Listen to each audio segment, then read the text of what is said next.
নমস্কার বন্ধুরা, আমরা হুগলি জেলার খানাকুলের গ্রামে দেখুন কেমন বন্যা পরিস্থিতি অবস্থা। একতলা করে ঘর প্রায় ডুবে গেছে।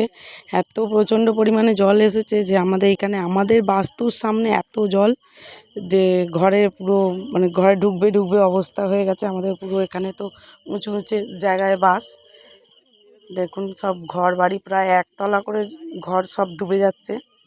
সবাই ওই জন্য এইদিকে দেখছি বেশিরভাগ লোকই সব দোতলা করে বাড়ি করে রাখে। যাদের একতলা থাকে তারা অন্যত্র চলে যায়। অবস্থা দেখুন, দোকানপাট সব ডুবে কি অবস্থা। আর এখানে তখন যোগাযোগ ব্যবস্থা সব বিচ্ছিন্ন হয়ে যায়। সব ওই নৌকা মতো ছোট ছোট পানসি বলে এখানে, পানসি বা তড়ি, এতে করেই সব ব্যবস্থা করা হয়।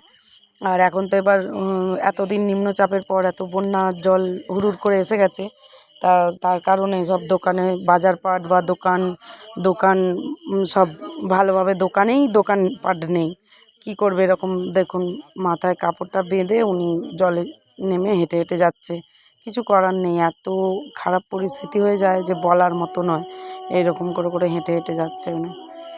আর যারা পাঞ্চি করে যাচ্ছি আমরা, এরকম যেতে যেতে ভিডিও করে দেখালাম আপনাদেরকে। আপনারাও বলবেন যে আপনাদের ওখানে কারোর যদি